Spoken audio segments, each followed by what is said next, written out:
بسم اللہ الرحمن الرحیم۔ السلام علیکم۔ سلسلہ شان نزول تفسیر قرآن، تفسیر سورۃ قریش۔ ناظرین، آج ہم سورۃ قریش کی تفسیر اور ترجمہ بیان کریں گے۔ یہ مکی سورت ہے، اس کی 4 آیات ہیں۔ اس سورت میں اللہ تعالیٰ نے قریش کو اپنا احسان یاد دلایا اور پھر انہیں عبادت کی دعوت دی۔ لِإِلَافِ قُرَيْشٍ، اس لیے کہ قریش کو ترغیب دی گئی، واسطے الفت دلانے کے لیے، مانوس کرنے کے لیے۔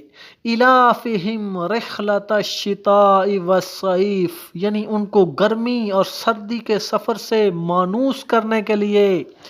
اس کا ذکر بطور احسان اس لیے بیان فرمایا کہ جب قریش سفر کرتے تھے جس میں تجارتی سفر شامل ہوتے تھے تو وہ جس مقام پر پہنچتے تھے لوگ انہیں اہل حرم کہتے تھے۔ ان کو بہت عزت دی جاتی تھی، ان کا ادب و احترام کیا جاتا تھا، ان کو تجارت سے بہت فائدہ ملتا تھا۔ تو یہ اللہ پاک نے اس کا احسان کا ذکر فرمایا کہ وہ گرمی میں بھی گھر سے نکلتے تھے اور سردی میں بھی تجارتی سفر کی غرض سے گھر سے نکلتے تھے، پھر لوگ ان کی تعظیم اور عزت کرتے تھے۔ تو اللہ تعالیٰ نے ان کو یہ احسان یاد دلایا اور پھر فرمایا فَلْيَعْبُدُوا رَبَّ هَٰذَا الْبَيْتِ الَّذِي أَطْعَمَهُم مِّن جُوعٍ وَآمَنَهُم مِّن خَوْفٍ۔ پس اب ان لوگوں کو چاہیے کہ عبادت کریں اس گھر کے مالک کی، یعنی رب کی، الذی، وہ ذات، اطعمہم، جس نے ان کو کھانا کھلایا، من جوعن، بھوک میں، وآمنہم من خوف، اور ان کو ایک خوف سے امن عطا کیا۔ خوف کی تفسیر میں مفسرین لکھتے ہیں کہ اللہ تعالیٰ نے ان کو اس گھر کی برکت سے بڑے بڑے حملوں سے محفوظ کر دیا تھا، اور لوگ ادب و احترام کی وجہ سے مکہ مکرمہ پر حملے سے گریز کرتے تھے۔ اسی طرح جب ان کے قافلے جاتے تو ارے اہل حرم کے قافلے کہلاتے تھے، باقی قافلوں کو راستے میں لوٹ لیا جاتا تھا، ڈاکو ان قافلوں پر حملہ کر دیتے تھے اور قتل و غارت ہو جاتی تھی۔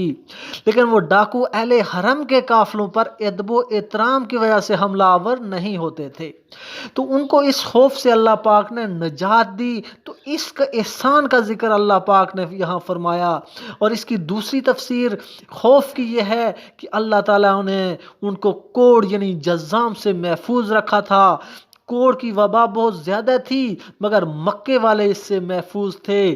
تو یہ احسان اللہ تعالیٰ نے ان کو یاد دلاتے ہوئے فرمایا کہ پس میری عبادت کرو۔ اللہ تعالیٰ کا ہم پر بھی بے حد احسان ہے کہ اللہ تعالیٰ نے ہمیں انسان بنایا، ہمیں ہاتھ پیر دیے، ہمیں آزاد ملک دیا، ہمیں رشتے ناتے دیے۔ تو اب ہمیں اللہ تعالیٰ کا احسان مانتے ہوئے اس کی عبادت کرنی چاہیے۔ وما علینا الا البلاغ المبین۔ ویڈیو کو لائک کریں، نمل ٹی وی کو سبسکرائب کریں اور بیل آئیکن پر ضرور کلک کریں۔